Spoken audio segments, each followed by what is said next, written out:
Of light, refraction of light topic का नाम है। एनसीईआरटी का पेज 316।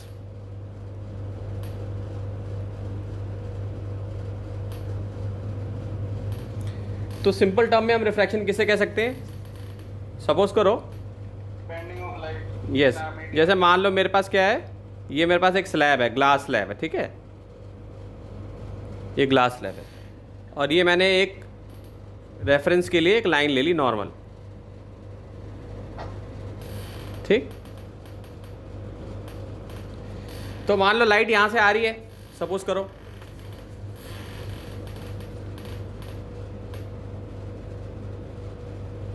यहां से आ रही है, इसको बोलेंगे इंसिडेंट रे।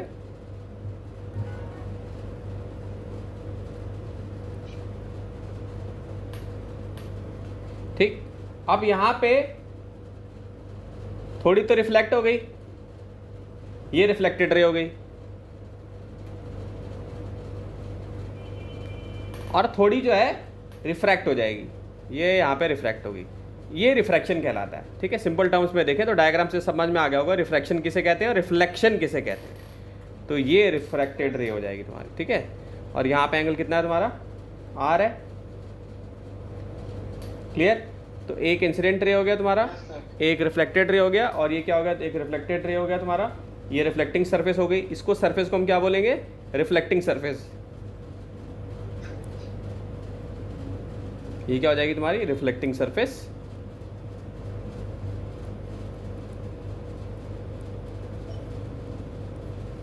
ठीक है, डायग्राम बना लो फटाफट। तो इससे याद रहेगा कि रिफ्लेक्शन किसे कहते हैं, रिफ्रैक्शन मतलब क्या है। मतलब क्या है इसका, ये डेफिनेशन मैंने यहाँ बताई है कि direction of propagation of an obliquely incident ray. तो ये जो रे है, ये जो है ऑब्लिकली इंसिडेंट रे है ये, ठीक। किससे आ रही है? एयर से आ रही है, ग्लास में। तो एयर को हम क्या बोलते हैं? Rare medium. और ग्लास को हम क्या बोलेंगे? डेंसर मीडियम में। ये इसका क्या हो गया? जो ये जो स्लैब है, इंटरफेस हो गया। So changes at the interface of the two media, यहाँ पे एयर है, यहाँ पे ग्लास है, ठीक। तो इस तरीके से जो इसकी डायरेक्शन है वो चेंज हो गई और ये इस तरफ चली गई, रिफ्रैक्ट हो गई। तो इसीलिए इसको हम क्या बोलते हैं? रिफ्रैक्शन ऑफ लाइट, ठीक। अब इसमें एक और इंपॉर्टेंट लॉ है जो फॉलो होता है कि जो एंगल ये आई और आर है ना, ये अगर इंसिडेंस रे है, ये आर है, ठीक है, ये इंसिडेंस इस इंसिडेंस के इक्वल होगा। सो साइन आई है भाई, साइन आर का जो रेशियो होगा वो रिफ्रैक्टिव इंडेक्स के इक्वल होगा। मतलब अगर हम साइन आई की वैल्यू को लें और साइन आर की वैल्यू को अगर हम ले लें, इनको अगर हम डिवाइड कर दें दोनों को, तो हमें क्या पता चल जाएगा? हमें मीडियम का रिफ्रैक्टिव इंडेक्स मालूम चल जाएगा बच्चों, ठीक है। Yes sir. तो रिफ्रैक्टिव इंडेक्स n/1 का मतलब क्या? आप जैसे मान लो इसको मैं ऐसे लिखूं, साइन आई साइन आर, ठीक है, देखिए आ जाएगा n/1 हो गया, ठीक है। तो इसका मतलब क्या है? With respect to second medium का with respect to first medium. इसका मतलब ये है कि refractive index of second medium, with respect to first. Yes,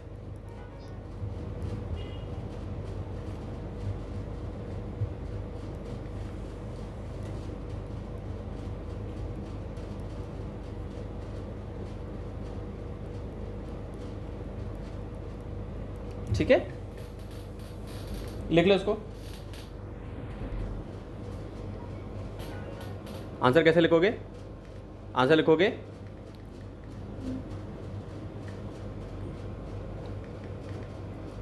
पहला पॉइंट, द इंसिडेंट रे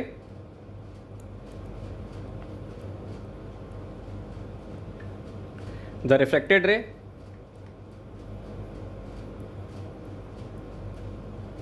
ठीक, and the normal to the interface,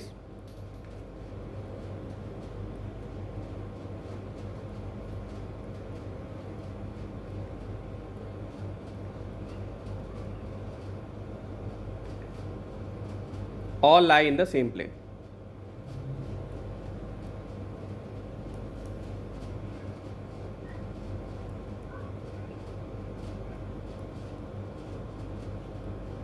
ठीक है बच्चों, याद करने का तरीका क्या है? देखो, ये रिफ्रैक्टेड रे हो गई, ठीक है, ये इंसिडेंट रे हो गई, ये हमारा जो है सरफेस हो गया, यानी हमारा स्लैब हो गया जहां से रिफ्रैक्ट हो रही है लाइट हमारी, ठीक है। ये सारे एक ही प्लेन पे लाई कर रहे हैं, ठीक, all lie in the same plane. पहला पॉइंट। दूसरा पॉइंट, तो सेकंड लॉ जो है यही ऊपर वाला लॉ है, इसको मैंने एक्सप्लेन किया है। क्वेश्चन आएगा तो आपको ऐसे दोनों पॉइंट लिखने पड़ेंगे, ठीक है। तो पूरा अच्छे से आप बताओगे इसको, सीबीएसई बोर्ड में ऐसा क्वेश्चन आया हुआ है पहले, what is law of refraction 2 number में, तो आपको एक पॉइंट ये आपको बताना पड़ेगा। So the ratio of the sine of the angle of incidence to the sine of angle of refraction is constant, ठीक। सो साइन है और साइन आर की वैल्यू जो होगी कांस्टेंट होगी, और ये क्या कहलाता है, रिफ्रैक्टिव इंडेक्स, ठीक है बच्चों। दूसरा क्या फॉर्मूला होता है रिफ्रैक्टिव इंडेक्स का, एक फॉर्मूला ये भी होता है, आप लोगों ने 10th क्लास में पढ़ लिया होगा, फिर से एक बार बता देता हूं। रिफ्रैक्टिव इंडेक्स होता है बच्चों speed of light in vacuum यानी air upon speed of light in medium, ठीक है। Speed of light in vacuum upon speed of light in medium, ठीक है। ये बाय डिफॉल्ट आपको हमेशा दिया रहेगा, आपको नहीं भी दिया रहेगा तो आपको यही लेना, 3 × 10⁸ मीटर पर सेकेंड इसका होता है। और दूसरा क्या फॉर्मूला हो सकता है रिफ्रैक्टिव, ये दूसरा फॉर्मूला हो गया आपका, ठीक। ये सारे बहुत इंपॉर्टेंट है। तीसरा हो गया आपका इन टर्म्स ऑफ वेवलेंथ, ठीक है। सो इसको हम, इस रेशियो को हम एब्सोल्यूट रिफ्रैक्टिव इंडेक्स भी कह सकते हैं। क्या कह सकते हैं, एब्सोल्यूट रिफ्रैक्टिव इंडेक्स भी कह सकते हैं। तो आपसे पूछेगा एक number, what is absolute refractive index, तो आपको ये बता देना, speed of light in vacuum upon speed of light in medium, ठीक है। अब आते हैं तीसरे फॉर्मूले, ये सारे फॉर्मूले आपको याद होने चाहिए अच्छे से बिल्कुल। तो तीसरा है mu c by v lambda vacuum into frequency upon lambda medium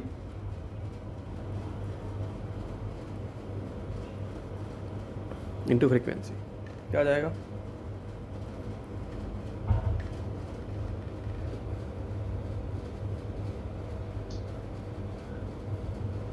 आपने केमिस्ट्री में एक फॉर्मूला होगा C = म्यू लैम्डा पढ़ा होगा ना, फ्रीक्वेंसी इंटू लैम्डा होता है, ठीक। तो यहीं से मैंने लिख दिया, तो ये वैक्यूम हो गया तुम्हारा, ये मीडियम हो गया, इंटू फ्रीक्वेंसी हो गया, ठीक। अब फ्रीक्वेंसी तो सेम ही रहती है हमेशा, फ्रीक्वेंसी याद रखना, हमेशा फ्रीक्वेंसी जो होती है वो सेम ही रहती है चाहे किसी भी मीडियम में जाए, ठीक। वेवलेंथ चेंज हो जाती है, ये बात याद रखना। सो ऑलवेज नोट करके रखो हमेशा, फ्रीक्वेंसी रिमेन सेम। देखो कट गई यहाँ पे, चाहे किसी भी मीडियम में जाए फ्रीक्वेंसी रिमेन सेम, ठीक। तो ये क्या बन जाएगा formula, mu = lambda vacuum upon lambda medium, ठीक है। ये हो गया, इसको लिख लो। एक इंटरेस्टिंग चीज देखो, यूनिट यहाँ पे कट जाएगी, जो भी इसकी यूनिट होगी वो कैंसल आउट हो जाएगी, तो म्यू की कोई यूनिट नहीं होती, ठीक है। इट हैज नो यूनिट्स बच्चों, कोई यूनिट नहीं होती। देखो सामने देख रहे हो ना, कट जा रही है, तो इसकी कोई यूनिट नहीं होती। और ये टेम्परेचर पे भी डिपेंड करता है, म्यू जो है किस पे डिपेंड करता है, टेम्परेचर पे डिपेंड करेगा ये म्यू। कैसे करेगा, तो आप लोगों ने देखा होगा कि कभी जैसे बस से जा रहे होगे तो बहुत गर्मी जब पड़ती है तो धुंधला सा दिखाई देता है, यानी आप जिस चीज़ को देखना चाहते हो ना वो उसका धुंधला सा दिखाई देता है। या अगर आप कहीं पे हलवाई की दुकान से गुजरे होगे तो उसके पास ऐसे कढ़ाई टाइप की होती है और कढ़ाई से धुआं निकल रहा होता है, तो आप इसके पीछे देखना चाहोगे, ठीक, तो आपको थोड़ा धुंधला सा अजीब सा दिखेगा जो है, तो वो इसी वजह से हो रहा होता है। टेम्परेचर पे रिफ्रैक्टिव इंडेक्स डिपेंड करता है, रिफ्रैक्टिव इंडेक्स चेंज हो रहा होता है उस टाइम पे, आई और आर का रेशियो जो होता है वो बदल रहा होता है, ठीक है बच्चों। तो टेम्परेचर पे डिपेंड करता है, नेचर ऑफ मीडियम पे डिपेंड करता है, नेचर ऑफ सराउंडिंग मीडियम पे डिपेंड करता है, ठीक। अब आते हैं कि आई और आर पे कैसे चेंज, लिख लिया आपने सबने,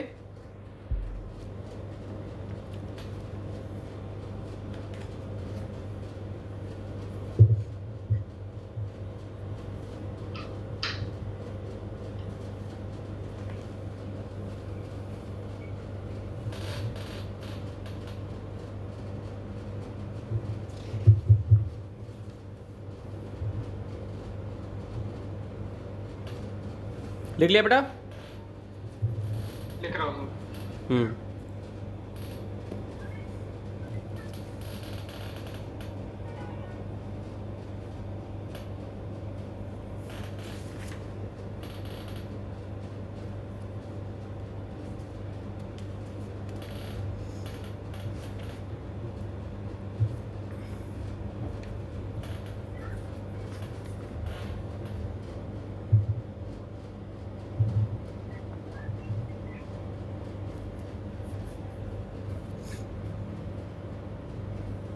लिख लिया उसे।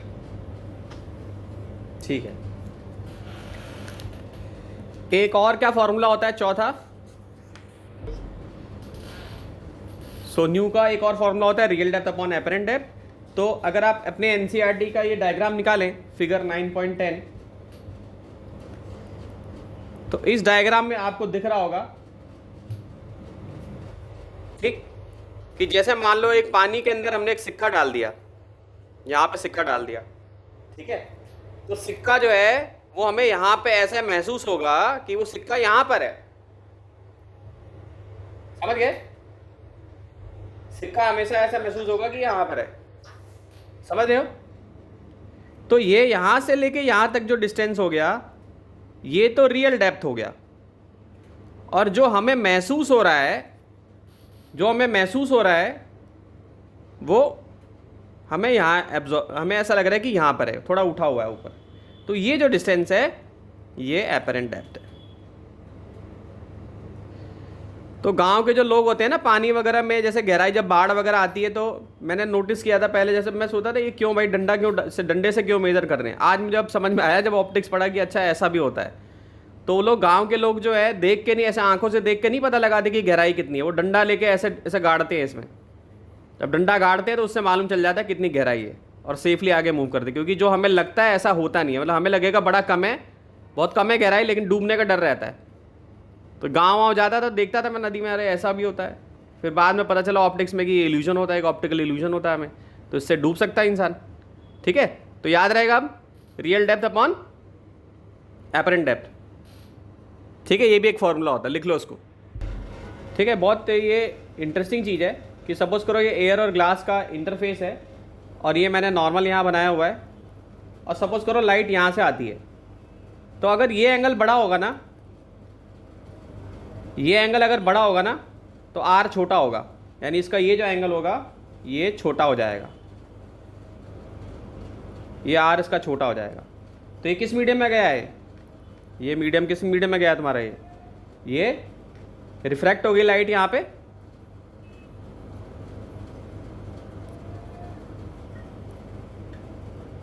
ठीक। तो टुवर्ड्स द नॉर्मल है कि अवे फ्रॉम द नॉर्मल है? बताओ, टुवर्ड्स द नॉर्मल है कि अवे फ्रॉम द नॉर्मल है? हाँ, इस केस में ऐसा हो रहा है। तो ये रेयर मीडियम था, इसको ग्लास को डेंसर करने के लिए मैं डॉट डॉट डॉट बना देता हूँ, डॉट बना देता हूँ।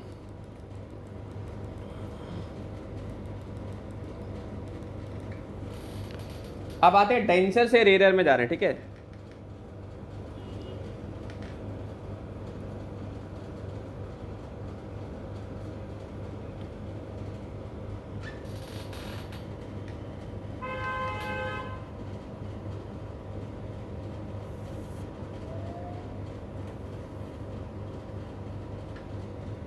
ये रेयर मीडियम हो गया।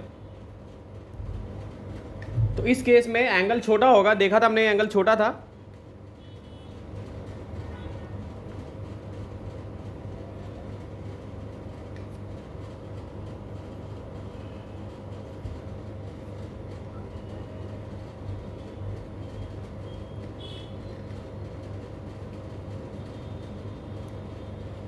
ये इंसिडेंट रे हो गया।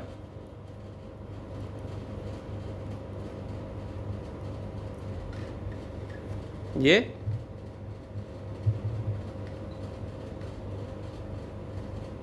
रिफ्लेक्टेड देखो। तो देखो आई, अब आई अगर छोटा है तो आर बड़ा है, ठीक। तो देखो यहाँ पे रे जो है बाहर की तरफ निकल रही, तो अवे फ्रॉम द नॉर्मल हो जाएगी, समझ गए। तो इससे एक एक नंबर के क्वेश्चन बन सकते हैं कि भाई क्या केस हो सकता है। ठीक है, एक एक नंबर के क्वेश्चन यहाँ से बन सकते हैं। अब अगर मान लो रे को सीधा भेज दूं मैं, बिल्कुल सीधा, तो कुछ भी नहीं होगा, बिल्कुल स्ट्रेट निकल जाएगी लाइट। ये नॉर्मल हो गया, ये एयर हो गया, ये ग्लास हो गया। तो अगर आप स्ट्रेट फेंकोगे तो बिल्कुल स्ट्रेट आ जाएगी। समझ गए? यहां तक कि जैसे मान लो सपोज करो कि ये मेरे पास एक सरफेस है, इसको प्रिंसिपल ऑफ रिवर्सिबिलिटी भी बोलते हैं। ठीक है, एनसीईआरटी में नहीं है लेकिन ऐसे ही समझ सकते हो। तो सपोज करो ये लाइट ऐसे गई, यहाँ पे गई, ये आई एंगल था इसका और आर एंगल ये हो गया तुम्हारा। थोड़ा डायग्राम मेरा बिल्कुल परफेक्ट नहीं बन पा रहा है लेकिन अंडरस्टैंड कर लेना बस। ये लाइन ऐसे आई है, ये आर है, तो देखो यहाँ पे 90 का एंगल बन रहा है ना, ये प्लेन मिरर लगा दिया मैंने यहाँ पे। तो जिस तरीके से आ रही है उसी तरीके से वापस भी जा रही है, तो रिवर्स हो जाएगी यहाँ पे। ठीक है, ठीक है, देख रहे हो, वापस अपना पाथ रीट्रेस कर रही है। ठीक है, तो इसको हम कह सकते हैं सिंपल टर्म में principle of reversibility. Okay,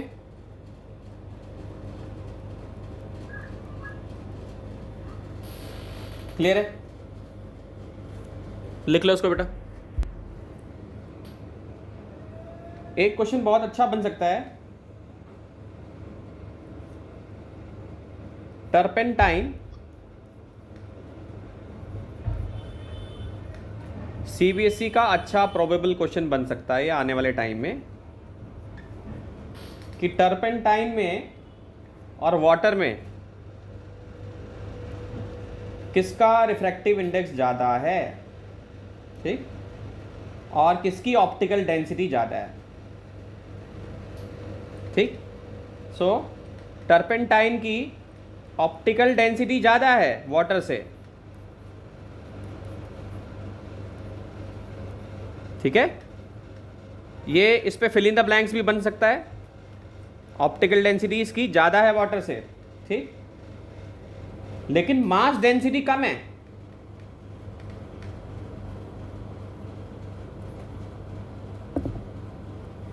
of turpentine is less.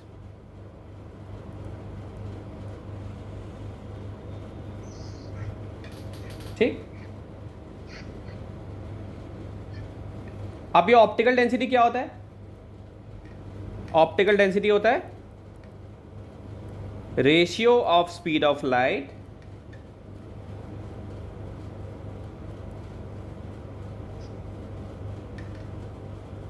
Speed of light in two media,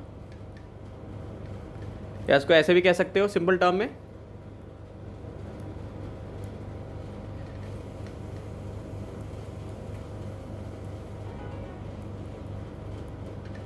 speed of light in medium 1 upon speed of light in medium 2।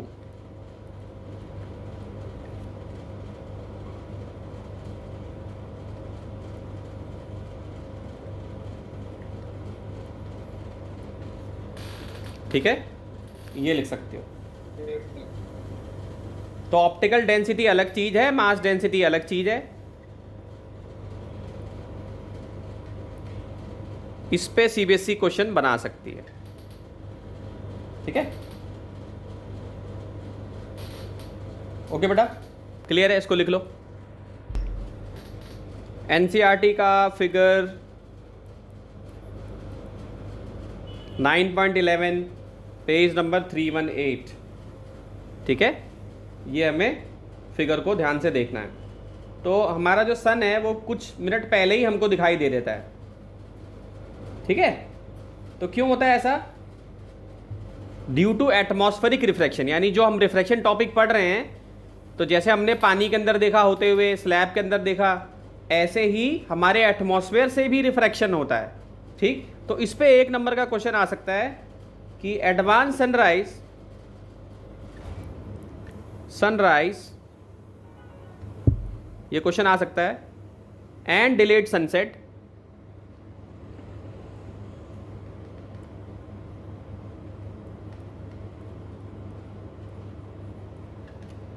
Due to atmospheric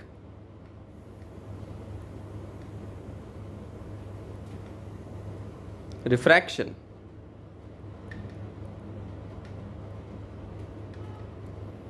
ठीक है। तो ये ध्यान रखिएगा आप, ये 10th क्लास में भी है। एटमॉस्फेरिक रिफ्रैक्शन की वजह से हमें सन की जो पोजीशन है वो हमें डिफरेंट दिखाई देती है। जैसे मान लो ये अर्थ है, क्योंकि इसी टॉपिक से रिलेटेड है, रिफ्रैक्शन हम पढ़ रहे हैं ना बेटा, तो रिफ्रैक्शन से रिलेटेड है टॉपिक।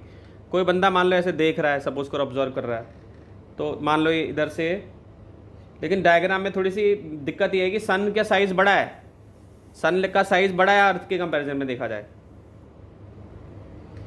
तो ऐसा लाइट आ रही है, हमारा एटमॉस्फेयर की लेयर है, ठीक है। डायग्राम एक्यूरेट नहीं है लेकिन फिर भी समझाने की कोशिश करिए। तो मान लो यहाँ से ऐसे लाइट आ रही है, ऐसे लाइट आ रही है, यूँ आ रही है, आ रही है, आ रही है, तो ये ऐसे बेंड हो जा रही है ऐसे करके, ठीक है। तो इसकी जो ये यहाँ पर दिख रही है, ये एपरेंट पोजीशन ऑफ सन है, ठीक है। ये क्या है? एपरेंट पोजीशन ऑफ सन।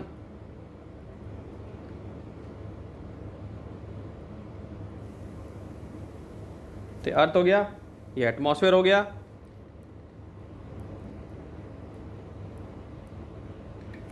ये ऑब्जर्वर हो गया, ठीक है।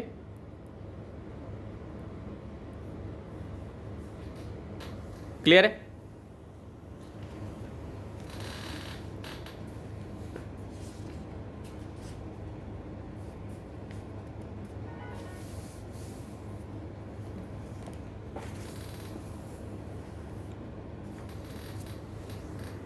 पांचवा है कि सपोज करो कि वाटर से ग्लास में अगर जा रही है रे, तो हम ऐसे ले सकते हैं, एयर से ग्लास और एयर से वाटर। ये फॉर्मूला आपको न्यूमेरिकल में काम आएगा, ठीक है। और मान लो 3 मीडियम्स हैं हमारे पास, तो अगर मान लो पहले मीडियम में लाइट गई, पहले से दूसरे मीडियम में गई, दूसरे से तीसरे मीडियम में गई और तीसरे से फिर से पहले मीडियम में चली गई, तो इन सब की वैल्यू किसके इक्वल होगी? 1 के इक्वल होगी, ठीक है। और हम ऐसे भी लिख सकते हैं इसमें, मान लो 3 म्यू और 1 है, 3 का 1 के रिस्पेक्ट में देख रहे हैं, तो हम इसको ऐसे भी लिख सकते हैं 1 म्यू 3, ठीक है। तो ये भी याद रखना, न्यूमेरिकल में काम आएगा कि अगर हम रिफ्रैक्टिव इंडेक्स देखें तो, ठीक है। इसको लिख लो, ठीक है। एनसीईआरटी का क्वेश्चन 9.4 है, आंसर इसी टॉपिक से रिलेटेड है जो हमने आज पढ़ा है। तो इसमें हमें ऐसे डायग्राम दिया हुआ है, ये हमें हवा का एंगल दिया है 60 डिग्री, और ये हमारा डेंसर मीडियम है, और डेंसर मीडियम में ये कितना है? 35 डिग्री है, ठीक है बच्चे। तो हमने क्या फॉर्मूला पढ़ा है अभी हमने पढ़ा है ना रिफ्लेक्शन इंडेक्स का फॉर्मूला, ए से जी गए, क्या आता है? Sine i by sine r. I क्या है यहाँ पे? ये यहाँ से रे आ रही है, जिधर से एरो जा रही है उधर को आई लेना है, इधर से आ रही है तो इधर आई लेना है। क्या हो जाएगा फिर ये? ए mu G sign 60 upon sine 35,